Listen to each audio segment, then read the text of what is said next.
Estamos de volta com o programa de entrevista da TV Web Luz e vamos falar sobre um tema interessante, assim como todos. Vamos falar sobre a adolescência e o espiritismo, na adolescência, a maravilhosa fase do espírito. E aqui conosco para falar sobre esse assunto tão importante e interessante, principalmente para os pais, é Edson Figueiredo de Abreu, presidente do Grupo Espírita Manuel Bento, palestrante e doutrinador. Tudo bem, Edson? Tudo bem, e você? Mais uma vez, bem-vindo à TV Web Luz. Edson, primeira pergunta. Adolescência, a maravilhosa fase do espírito. Por quê? Esse é um tema... Eu escolhi esse tema para minha palestra porque pouco se aborda sobre essa questão, né, do espírito em si na fase da adolescência. E no decorrer da nossa conversa, talvez eu consiga explicar por que eu acho que ela é uma maravilhosa fase para o espírito. Se você parar para pensar, todo mundo que fala da adolescência pensa no adolescente como um ser físico, vamos dizer, que está passando por algumas turbulências, alguma Rebelde, fase, né? E uma fase de mudanças, né, modificações e tal. Até às vezes chamado de aborrecência, né? Só que quando a gente estuda a doutrina espírita, a gente percebe que para o espírito em si, que recém reencarnou, que passou por todo um processo de desenvolvimento na sua fase da infância, essa é uma fase em que ele desperta novamente para a espiritualidade em si. A sua consciência espiritual desperta. Ela não é clara a nível físico, mas a nível espiritual ela vem com uma força fantástica. Ela é consciente se despertar? Não fisicamente, mas espiritualmente sim. Então é um momento em que aquele espírito que já teve várias vivências, ele... que passou depois por um processo onde ele ficou um período onde ele ficou meio obliterado, meio esquecido de quem ele é, vamos assim dizer, em si, né? Ele retoma agora essa consciência maior, ou seja, então ele começa a vir à tona, vamos assim dizer, espiritualmente falando, aquilo que ele se programou, por exemplo, no seu reencarne, começa a vir assim, a nível espiritual, tudo isso que eu estou falando, tá certo? Sem o despertar físico. Começa a vir assim, uma junção daquilo que ele é efetivamente como espírito, com aquilo que ele aprendeu durante a sua infância, né? Junto com os pais. Isso se explica quando o jovem está nesse despertar, essa confusão de identidade, bater de frente com o adulto, com a sociedade. A rebeldia, você está falando? A rebeldia, exatamente. É que assim, o jovem ele tem que ser olhado não só sobre essa questão das mudanças físicas. Eu insisto nisso, né? Tanto os médicos como os psicólogos, eles olham o jovem ou no aspecto do desenvolvimento físico, que ele é muito forte, ele é muito potente, né? São transformações mil que acontecem, a gente sabe disso. Os hormônios toda e tal. Como a questão psicológica, né, dessa transformação da fase de... O jovem está deixando de ser uma criança para ser um adulto, mas ele ainda não é adulto, né, ele está ainda Existe um meio ali, né? Nesse meio. E pouco se fala dessa questão espiritual. Então, o que está acontecendo com esse jovem hoje? Isso é importante a gente entender. Primeiro, ele não é mais criança, está começando a se tornar um adulto, mas também não é adulto. Então ele passa por um processo todo aí de readaptação de si na vida. Segundo, está passando por uma série de transformações físicas. Né? Tem jovem que se acha feio, porque começa a surgir espinha, acne, corpo, pelo, e um corpo que cresce rápido. Ou seja, ele fica num processo de aceitação de si mesmo e tal. Tem esse outro aspecto espiritual que não é levado em consideração, em que ele retoma essa consciência. Então, muitas das vezes, o que está acontecendo com ele? Essas transformações todas, essas incertezas todas, mas esse aspecto que faz ele repensar algumas coisas. Vou tentar ser mais claro, vai. Imagine um espírito que reencarnou, ele se programou todo por uma determinada situação no seu plano reencarnatório. E durante toda a sua infância, os pais, a sociedade, tudo o levaram por um caminho que não é satisfatório para ele como espírito. Nessa retomada da consciência espiritual, ele vai se ver num dilema. Porque... Então, é importante que ele faça as próprias escolhas, sendo bem orientado. Com certeza. É importante que haja equilíbrio para que haja o respeito às escolhas dele, desde que sejam escolhas adequadas. Porque se você parar para pensar, um espírito não vai se programar para um reencarne para fazer coisas inadequadas ou coisas que não estejam boas para ele. O Edson, qual que é a importância do evangelho nessa fase? Ele é de extrema importância. O lar em si é de extrema importância. Ou seja, o adolescente ele tem que chegar nessa fase, vão vivendo no lar onde a sua infância foi equilibrada. Em questão religiosa? Religiosa, a questão de respeito. Você não consegue improvisar a religião e não consegue improvisar respeito, não consegue improvisar diálogo quando não ouve. Vai querer dialogar depois que, né? Nessa fase de então mudança é importante que na infância ele tenha esse acompanhamento todo, ele tenha toda uma base religiosa, não importa qual seja, para que mesmo nessa fase da rebeldia, aí, vamos assim dizer, nessa fase que ele está nesses momentos todos de mudanças, de modificações, de tomada de decisões a nível do seu futuro, mesmo que ele se sinta rebelde e às vezes repudie num determinado momento aquela base religiosa que ele recebeu, ele ainda tem. Entende? É diferente daquele que não teve e que vão tentar agora imputar-lhe uma base religiosa, né? Fica muito difícil. É mais difícil. É mais difícil, não quer dizer que não seja possível. Porque o espírito ele é um ser, né, eterno aí, que já teve vivências. E sempre em transição, sempre Isso, em mudança. e tem bases, né? A gente não pode esquecer disso. Mas o importante é que ele chegue nessa fase tendo uma base, é lógico. E não é só a religiosa é importante, mas a base do respeito, do diálogo, do carinho, da confiança. Ele sentir que ele pode confiar nos pais ou nos irmãos, que ele pode se abrir, que ele pode falar o que ele está sentindo. Isso tudo é de extrema importância. Edson, no livro O Evangelho segundo o Espiritismo, no capítulo 13, Infortúnios Ocultos, tem uma senhora que faz a caridade e leva a filha jovem para fazer. Isso. E ela diz que a filha vai como exemplo para que ela aprenda também não só a fazer a caridade, mas praticar o Evangelho. Isso. Seria importante? Com certeza. A atitude dela é correta tão cedo, já levar o adolescente a essa responsabilidade? Com certeza. A gente sabe que a educação ela se dá mais pelo exemplo do que pela verborragia em si. Quer dizer, os pais, os filhos aprendem muito mais com os pais pelos exemplos dos pais do que pelo que os pais falam. Então, às vezes tem muitos pais que falam para o filho não fumar, mas fuma, ou fala para não mentir, mas mente no telefone, ou mente para não sei o quê. Ou seja, é pelo exemplo. Então, para que um jovem possa ser educado de forma adequada, ele tem que ter bons exemplos. Né? Essa base o auxiliaria, claro, na questão de evitar a gravidez precoce? Com certeza. E outros problemas, como o uso de drogas? Hoje em dia, o jovem enfrenta muitos problemas, né? Eu tenho dó da juventude hoje porque eles passam assim por muitas pressões que eu, por exemplo, não passei quando eu fui jovem.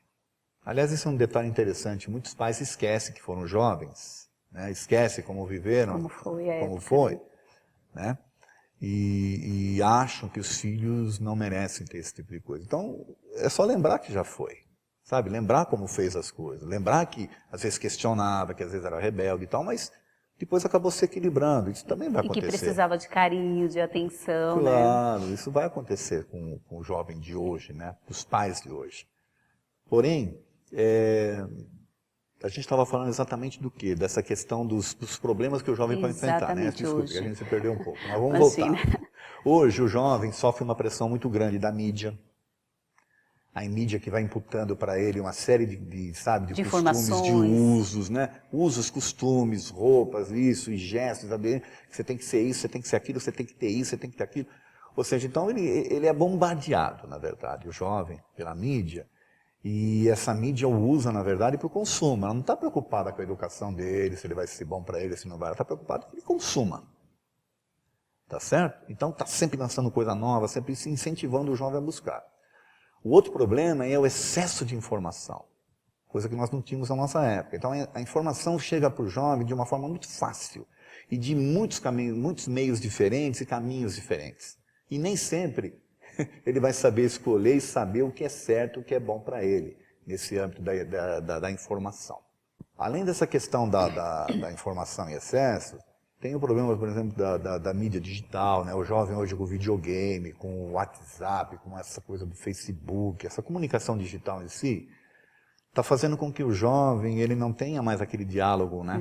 Que é o visual, que é o contato físico, e o diálogo né? físico mesmo, da energia, sabe, dessa troca de coisas.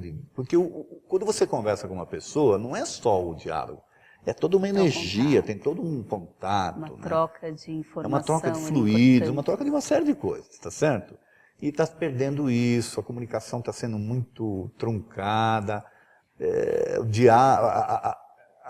por exemplo, a escrita diferente, ou seja... Prejudica no relacionamento? Eu acho que prejudica no relacionamento, prejudica até mesmo numa formação dele, né, da decisão que ele vai tomar a nível de futuro e tal. Lógico, eles criam as tribos deles, as conversas, tudo isso é legal. A gente não pode fugir disso. Mas tem que ter um limite. O problema é o excesso. A outra questão séria é a questão dos vícios, né? Como eu falei, a mídia influenciando e tudo. Então o jovem hoje está muito suscetível aos vícios. Começa com as bebidas, depois com as drogas, com as baladas, aquela coisa toda. E ele não tem maturidade suficiente para lidar com isso. Saber... Essa questão da gravidez que você colocou é uma questão muito séria. Né? Muitos jovens, né? Os meninos não estão nem aí, mas as meninas é que sofrem as consequências. Né? Consequentemente, os pais... E quem vai criar depois esses filhos são os avós, né? É comum isso. A questão também do suicídio, que aliás é para a gente voltar para o outro tema, né? Mas Parte o suicídio é um tema que tem que ser olhado com muito carinho, porque os jovens, em função disso tudo que eu já falei que acontece com ele, tem outro fator que agrava aí, que eu gostaria que a gente tocasse, que é a questão da mediunidade no jovem.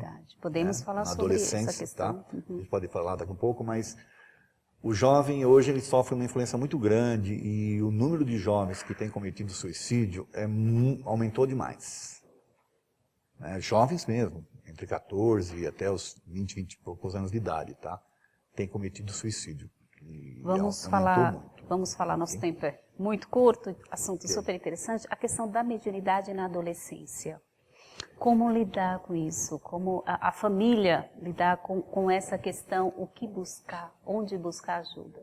Então, primeira coisa é saber que existe isso. A sociedade em si ignora no jovem ou na adolescência a existência desse fator, que é o fator mediúnico. O espírita estuda, mas também não estuda da forma como deveria. Porque parece que é um certo tabu se falar em mediunidade no jovem, no adolescente. Só que se esquece que o próprio Kardec, se hoje nós estudamos o livro dos Espíritos, estudamos o livro dos Médiuns e tal, é graças aos jovens. As irmãs Baldan, né? A Ruth Jafé, a Aline Carlotti. Poxa, quando você começa a estudar o Espiritismo, a primeira coisa, quais foram as primeiras manifestações irmãs Fox? Tinham quantos anos? Né? Irmã Sidufo, ela tinha 17 anos, ela ajudou Kardec na Revista Espírita. Quer dizer, então, a mediunidade em si, ela não é um mal. Porém, ela tem que ser entendida e aceita pelos adultos, e principalmente pelas casas espíritas, para ajudar o jovem. O que está acontecendo, na verdade? Como ele o espírito está passando por um processo onde o corpo dele está em desenvolvimento, quando chega na fase mais ou menos dos 14 anos, mais ou menos, né, não tem uma data exata assim, a epífise entra né, a epífise, que é essa glândula que é tão misteriosa, né, ela entra num processo muito forte assim, de desenvolvimento. O André Luiz, ele estuda a epífise num capítulo inteiro do livro Missionários da Luz. Capítulo 2 do livro Missionários da Luz, o título é A Epífise. E ali ele discorre o que acontece com a epífise, ele fica, como médico, ele fica admirado, porque ele até então, como médico, ele achava que era uma glândula que na adolescência ela murchava, ela morria, porque ela só servia para regular, né, regular os hormônios e tal. Né? Depois, na adolescência, os hormônios entravam em erupção e a epífise... E ele ficou admirado porque descobriu que, na realidade, a epífise é a glândula que desperta para a espiritualidade. E essa glândula, ela desperta na adolescência? Na adolescência, na fase dos 14 anos. Você percebe como o jovem, então, está sofrendo umas influências sérias? Primeiro pela transformação física, depois pela essa questão psicológica, a questão da absorção da sua consciência espiritual. E agora, sabe, essa usina de energias que ele está gerando no campo mediúnico. Se ele não tiver um lar equilibrado, se ele não tiver uma base, tudo, ele fica à mercê de influências espirituais, que podem ser tanto positivas como negativas. E como que os pais podem se preparar ou auxiliar o jovem? Onde buscar ajuda, Edson? A ajuda é básica, né? Bom, primeiro, vamos falar assim, nós estamos falando de doutrina espírita, tá certo? Buscar uma casa espírita. Inserir esse jovem numa juventude espírita. Uma casa espírita séria. Inserir esse jovem numa juventude espírita, né, numa mocidade espírita, que eu acho que é de extrema importância, porque os assuntos que vão ser discutidos ali têm a ver com essa questão do espírito, né, do espiritismo, então, da mediunidade e tal. Tratamento nas casas espíritas. Hoje tem muito jovem sendo drogado, drogado pelos médicos, na verdade. Então, quando na realidade não precisaria, talvez um tratamento espiritual resolveria, né?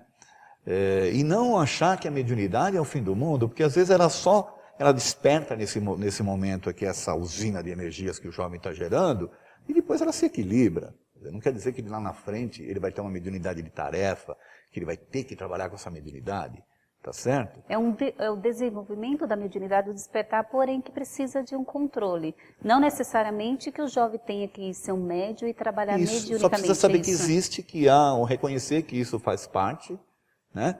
E não ter medo de tratar o assunto. É isso, não tratar o assunto com pudor, por exemplo, né? O medo seria a falta de conhecimento. Sim, a ignorância que se tem sobre o tema.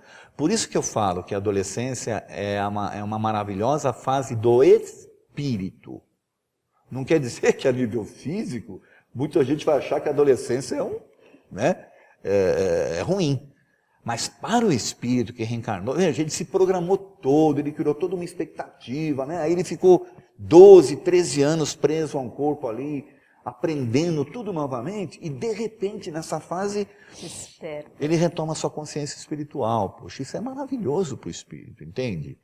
E é a hora que ele vai juntar, né?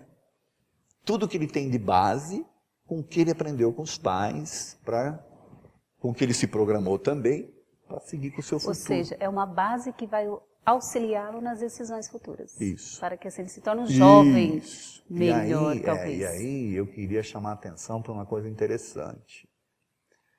Nem sempre o que esse espírito programou para ele, ou o que ele espera que seja bom para ele, é o que os pais querem, ou é o que a sociedade imputa, né, ou impõe para ele. Entende? Ele se programou para uma série de coisas para o bem do espírito. Só que na sociedade a gente não pensa nas pessoas como espíritos, a gente pensa na pessoa como físico. Então, às vezes aí vai entrar em conflito, né, com os seus interesses, os seus desejos a nível espiritual, com o que a sociedade está impondo para ele, o que os pais esperam dele. Então, de repente, vão forçá-lo a seguir um caminho onde, espiritualmente falando, não vai ser bom para ele. Entende?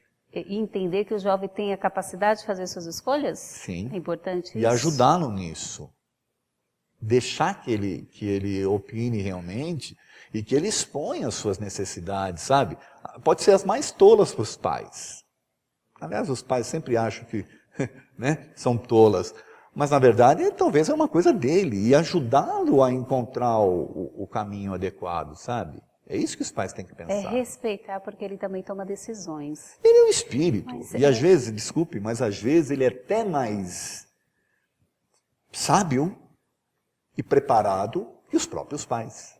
Mas os pais que não têm esse conhecimento, esse auxílio, como fazer? Bom, tem que buscar ajuda. Se eles não acreditam numa religião, numa casa espírita, vão buscar então ajuda no psicólogo, né? Ajuda profissional em outros aspectos, tentar inserir o jovem em alguns grupos, né, de estudos. Tem vários grupos que podem ser feitos, grupos, né, bons até, tá certo? Mas buscar de alguma forma. Muito bom. Edson, no Grupo Espírita Manuel Bento, você tem um grupo de jovens lá, não é isso? Tem a Mocidade Espírita Mocidade MIMB, Mocidade Espírita Manuel Bento. Manuel Bento. Como que é essa mocidade? Convida os jovens para participar dessa Estão mocidade? convidados. Aproveita o A momento. mocidade se reúne às segundas-feiras, né, às 19h30. E nós temos mais de 30 jovens lá, uma mocidade assim muito bacana. O retorno que nós temos dos pais é muito bom. Vocês são procurados pelos pais Os para pais, falar sim, sobre... não eu diretamente, porque a gente tem um trabalho com as psicólogas, né? Mas os pais relatam que tem sido muito bom. O endereço, o telefone, quem quiser mais informações entrar em contato. O Grupo Espírita Manuel Bento fica na rua Alfredo Pujol, número 77, aqui em Santana, quase próximo a Voluntários da Pátria. Os jovens se reúnem às segundas-feiras, a partir das 19h30. O telefone é 2976-3314. O e-mail é manuel.bento@genb.com.br e o site é www.genb.com.br. Todo jovem será bem-vindo no Manuel Bento. E os pais também, que quiser Os pais, conhecer, claro. assistir uma aula, pode vir? São convidados. Edson, obrigada mais uma vez pela participação, pela entrevista. Eu que agradeço. Até a próxima.